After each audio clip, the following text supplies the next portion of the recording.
Hello, everybody, and welcome to a somewhat impromptu Merlin video. I was able to watch, kind of surprisingly, Shang-Chi, and I think it's The Legend of the Ten Rings, yesterday morning. I actually was not really planning on seeing this movie because, as I recently announced, I'm kind of going to a bit of a hiatus, so there'll be kind of less videos out frequently for a little bit, but I might get some movie reviews. And I think October might actually be kind of a busy month for me. But anyway, this one was kind of a surprise because I wasn't really that interested in the character, the film. I mean, from the trailers, they looked fine. I sure it was going to be fun, but I'll admit this was a character that I'm not extremely familiar with. I'll fully admit that. So I don't know. I was a little bit dismissive because I'll admit that, as a lot of you probably know, the MCU is kind of in a weird place creatively right now, where we had a lot of the big popular characters that were established for the last decade. A lot of them are kind of no longer available, or they're in between movies, and some might be recast, some are hanging out. So we don't really have the same core characters we know, and a storyline hasn't really been fully formed yet. So we're kind of in this weird period where, I mean, I liked Black Widow, but that obviously felt like kind of an afterthought, and a lot of these Disney Plus shows have kind of had mixed feelings for people. So I don't know. Shang-Chi was just kind of like sort of like whatever to me. I didn't have the most enthusiasm about it, like a lot of recent projects. I mean, I've got my Spider-Man shirt here right now, so I mean, really, Spider-Man and I guess Doctor Strange are the only real MCU characters that I really am interested in seeing specifically right now. But anyway, the point is that, finally getting my review, Shang-Chi, and by the way, I realized it was Shang-Chi by watching the film. I thought it was Shang-Chi because I guess I just didn't know the Chinese pronunciation, but it is Shang-Chi. And this movie was honestly a nice surprise because, I honestly was thinking, because I saw it yesterday. I didn't really have a lot to really say initially, because I was thinking, well, if I do a review, I'm just going to be like, well, it's pretty much Marvel Strikes Again, like they usually do. It's kind of like Pixar. They made a very good movie. It's just kind of become standard because it's just their typical formula now. But and so, I mean, in a lot of ways, it kind of hits a lot of the boxes for other similar films you've seen. But that's not to say that it's derivative. I think some of the Marvel movies do kind of get lumped together and they start to feel kind of samey, because there is a formula that they've gotten so down that sometimes they stick too closely to it and then it gets kind of old quickly. I think Shang-Chi, at least after my initial viewing, seems like a very unique, fresh addition to the Marvel canon for these films. The one reason I can say the most that I have enthusiasm, and I think the movie was quite good, and I really saw a lot of wonderful strengths for me, is that, being kind of a comic book guy who knows the Marvel Universe fairly well, but I had no real attachment to this character. And that was one thing I was thinking about. I don't want to say it's in the same league, but this is comparable to me a little bit to Guardians of the Galaxy, and to a lesser extent, Black Panther, because when there's characters that are, really well known in pop culture and, particularly in comic books, if you're adapting these characters into another story, really you just have to follow the core principles of the character and not screw it up. But you already have a template to work with. Like, everybody knows Spider-Man, his origin, what he's about, his side characters, his villains. Great power comes great responsibility. People have known those comics or read them for years and years, since the 60s, different generations. Like, we get it. Like, you kind of already know the character right away before the movie starts, which is why some people get annoyed with origin movies, especially these days, because superheroes are so mainstream. But with a character that's a lot less known, with a lot less attachment, you kind of have to sell the character more and really kind of connect him to us as you would, writing any other protagonist. You have to have that personal connection with them, establish the background, and have good performances to do that. And really, for the most part, I thought this was just a great film that, to me, feels like it doesn't even have to be part of the Marvel Universe. Like, obviously it is, and there are some pretty obvious references and some cameos into it, which maybe I'll get into later if you haven't seen it yet. But if you have, you know what I'm talking about. Most people probably have seen it because it's the end of the weekend, though maybe not, because I think there are there might have been some resistance. Like I said, I know that the MCU fandom is a little more divisive these days just because it's in a weird place. So I don't know. Maybe this will encourage some people because I had no interest. And I went from being somebody who had no interest and didn't care to, oh, well, I saw it and I'm really glad I did. It was a good, fun time. And just getting into more specifics of that, I mean, if you don't know, I mean, Shang-Chi is this guy who he is basically the son of this immortal warrior, this ancient Chinese warrior conqueror guy who was honestly a pretty bad guy, just searching for power and conquest, and had sort of his League of Assassins kind of group that he's been using his own personal army to just kind of get what he wants and attain things. But he's searching for, I think it's Tong Lao or something, and this mystical other realm hidden in some field somewhere in the forest. And there's like this, it's kind of like a mystical, magical place with different creatures, and people have magical weapons there and stuff. It's basically a magical opening and beginning to another world, which may hold some ancient monster that's been hidden away by these people that have been guarding it. But by searching for this power here, he meets this woman who is from this mystical area. She has some, if not magical powers. I guess you have magical powers if you're attached to it, but they are basically humans. So once you leave, you don't have your magic, and they can do air bending stuff and control the air around them. That's the martial arts style. But his parents fought, many years ago, and then essentially it's kind of a Vegeta Bulma sort of thing, if you know the Dragon Ball stuff, where you've got this guy who was kind of a really bad guy, but then he falls in love. She kind of penetrates that hardness around his heart, and then he's like, I'll put this all aside and stop pursuing the power and the wealth and conquest and all the horrible things I've done, and I'll just sit down and I'll get married, have a family, and a simple life. And so he essentially gets converted to good until his actions catch up with him, and some gangsters or something that he offended go and attack his wife because they're basically not allowed to live in the village, because the villagers are like, this guy's going to bring some bad things based upon his previous actions. So we want to separate. So unfortunately, their mother gets killed, and Shang gets basically raised as an assassin because his father kind of goes back to his old ways and is sort of grooming him. And not exactly his sister. His sister gets pushed aside because she reminds him a lot of the mother. Basically, the dad isn't very good, but Shang is who he changes his name to Sean. I guess I might call him Sean. He changes his name to Sean when he moves away because he basically flees. It's implied he doesn't want to become an assassin, and he just leaves. So he goes into hiding, and he makes friends with Aquafina, and they're just, I think they're valets for some hotel, and they're just parking cars. And there's obviously this whole theme in the film about kind of finding your place and living up to your potential, and getting the fullness of who you are, and using your strengths and your weaknesses, and just kind of knowing yourself to be your best self. It's a really great theme. It's a kind of a classic hero's journey, also martial arts sort of thing that you'll see in a lot of other films like this, but it's done very well. It's like standard stuff, but it's executed very well, because I think the performances are very believable.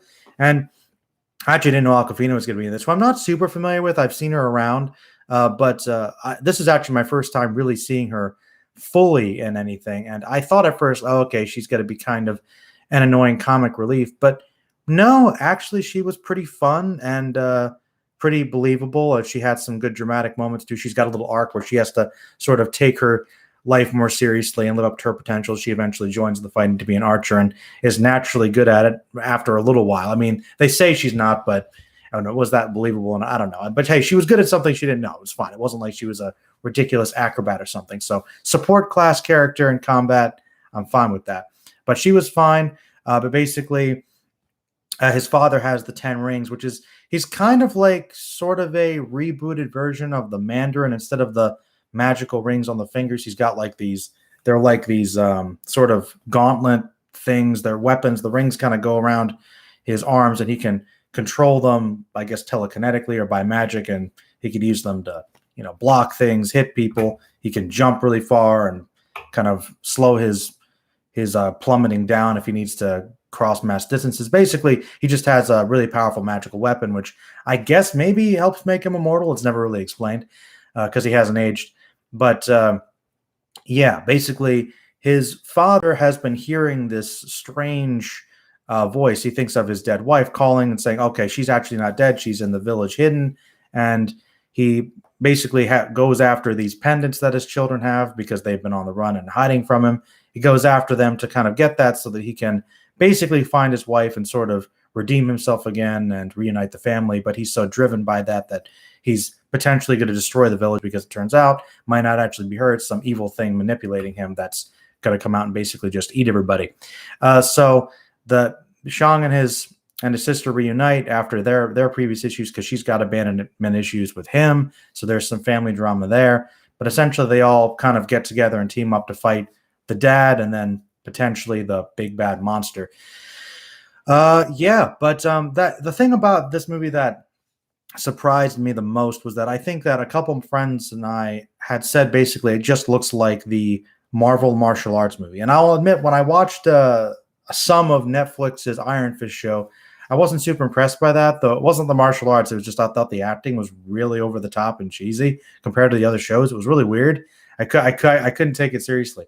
But that was what I thought based on the trailers was like, okay, so this is just a Bruce Lee, or Jackie Chan sort of just martial arts stunt based movie. And I'm like, okay, Marvel's just doing a more down to earth one, which is fine. Actually, if they did that, I would have been okay with that. But that's not the case at all. In fact, I think that's, if I had to think about the best strength of the movie, and this is what I kept saying to myself when I was thinking, well, I'm going to review the movie, what am I going to say?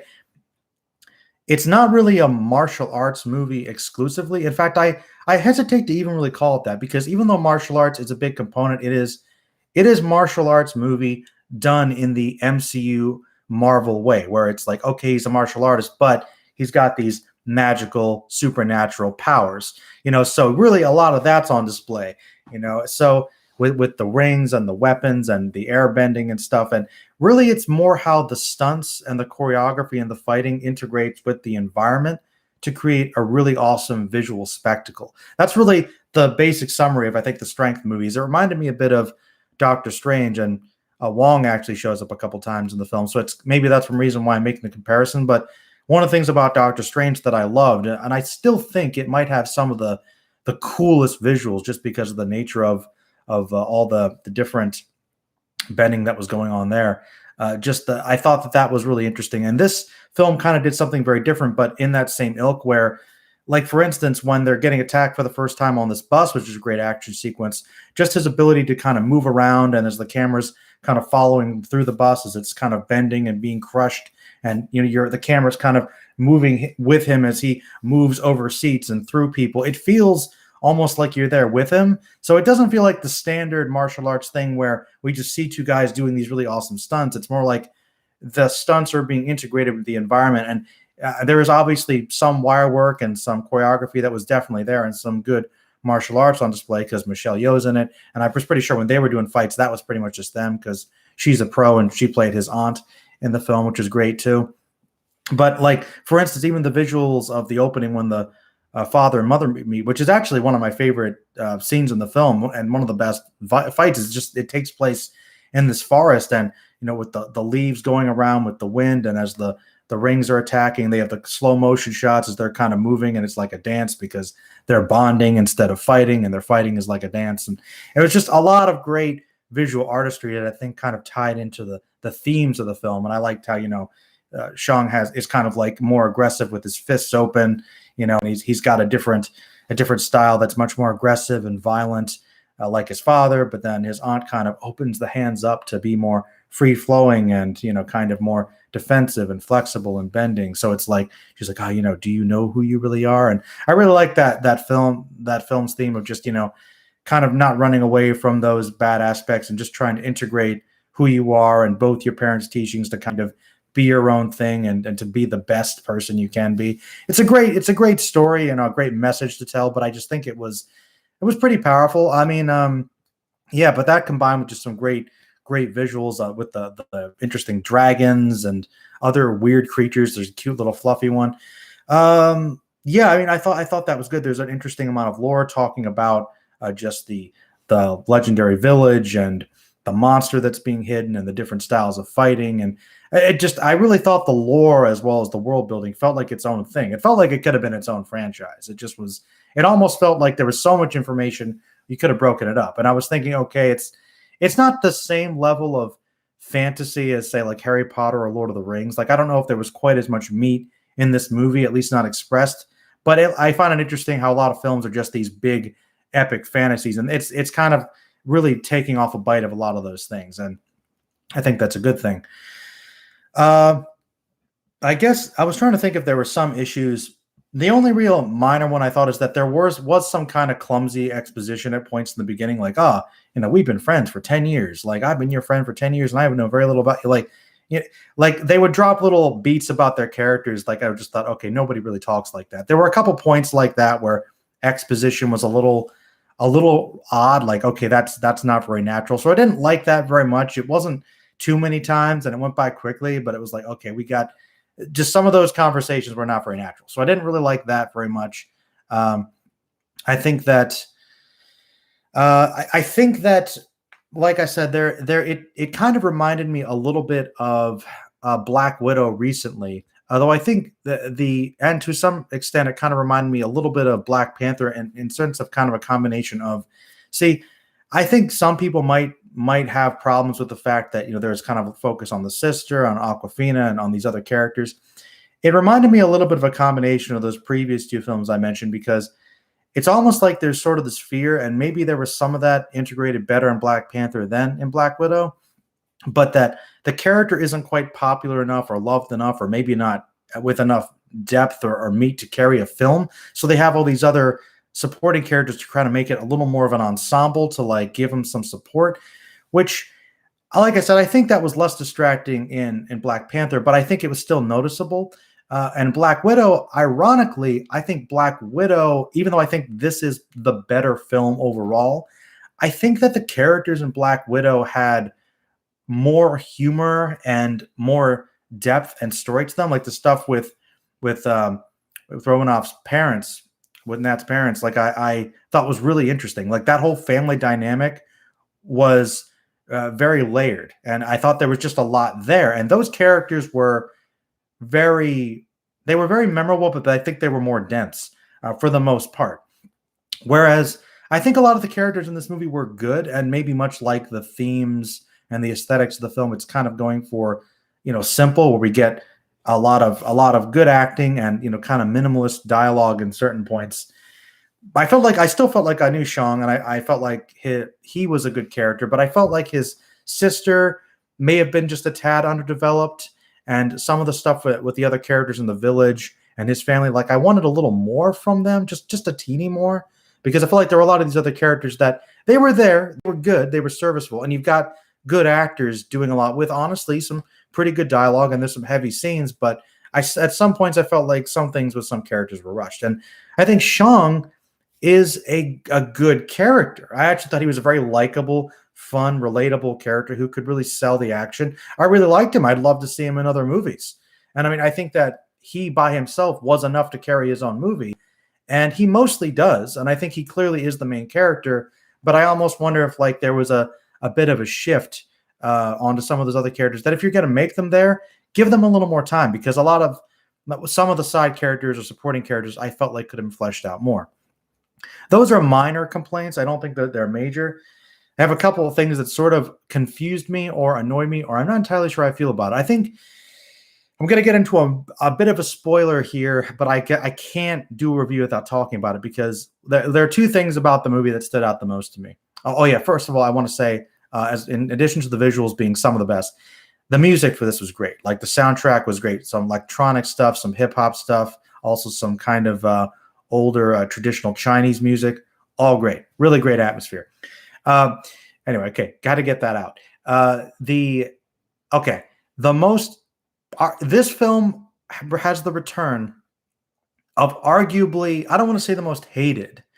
I mean, the most divisive characters, and probably one of, if not the most divisive choices in the entire MCU history. We get the return of Trevor, Ben Kingsley's fake Mandarin from Iron Man 3.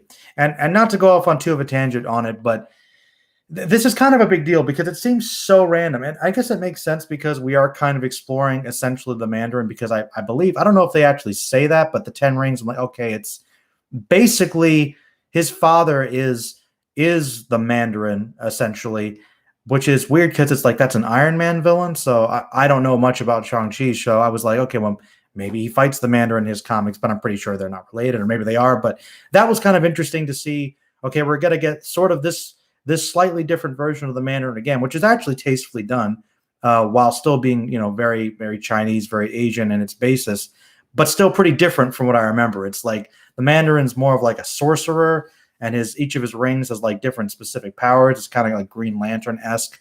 Um, I admit I'm not an expert, but he's very different character from this movie in a lot of sense. But they've got the magic, they've got the Ten Rings, they've got the ancient conqueror who's been around a long time, I think.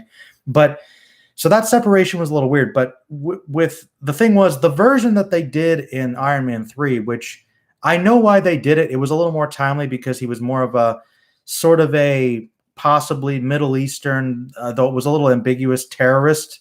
And this was still, kind of in the post, 9/11 and the decades after. There was still a lot of that just kind of focused on our villains, sort of that foreign terrorist kind of hiding out. And it was interesting to see Iron Man, who was steeped in that military kind of expansion and battle against the terrorist ideal in his early movies. That was a very big part of the Iron Man character in developing those weapons.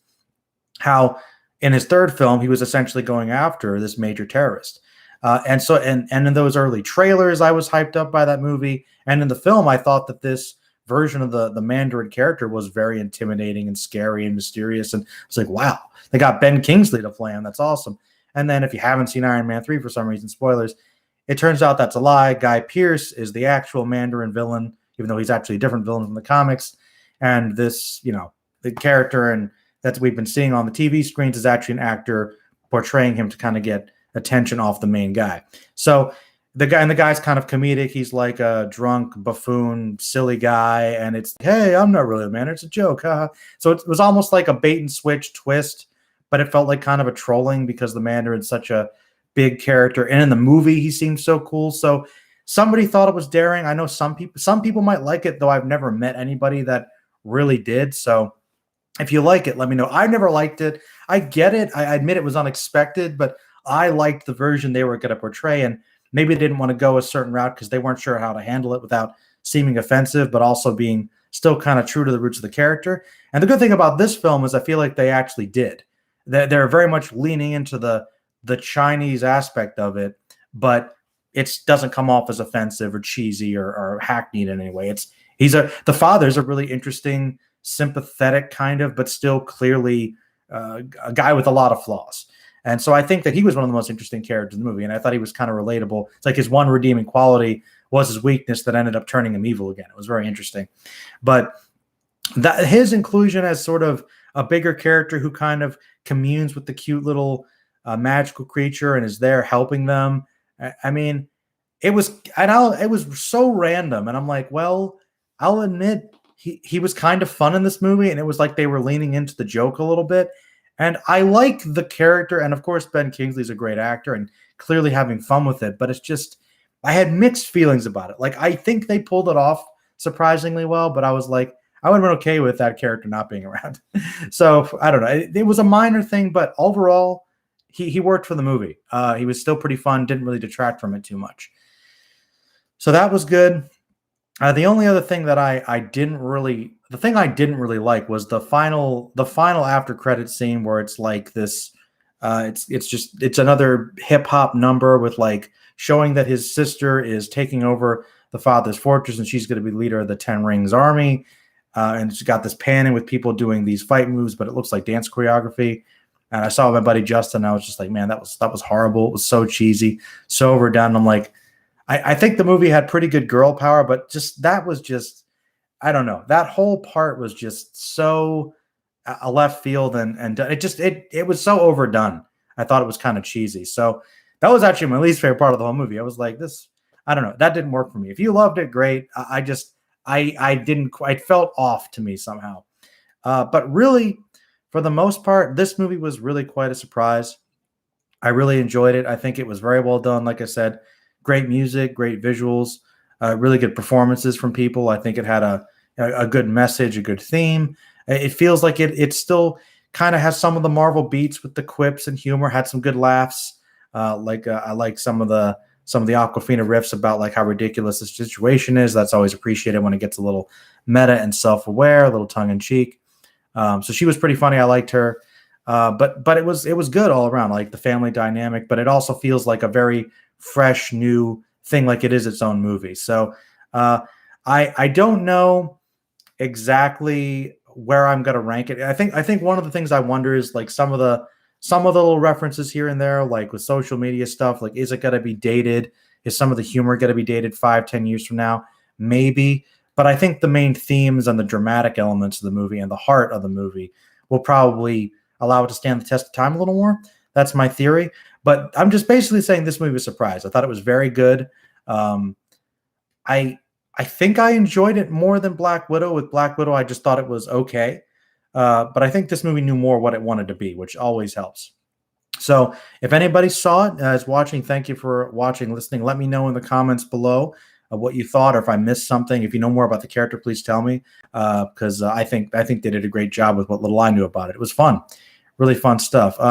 Yeah, this video was kind of a surprise. I had a little bit of a break with this Labor Day here. I'm like I said, I'll probably be kind of busy the next couple months. I'm going on sort of a hiatus, but you might see a few videos pop up here and there, maybe a couple movie reviews. I know that October actually looks like it's going to be a big one where I'm like, they got The Many Saints of Newark, which is the Sopranos movie, which I'm going to have to watch. And apparently James Bond, the new one, No Time to Die, I think that got moved to October. So I was like, oh, that surprised me. Maybe I'll review that one. And I'm going to have to review Dune at the end of October. So I think October there might be some movie reviews, but before and after that, I'm not entirely sure. But yeah, in the meantime, everybody take care and stay magical.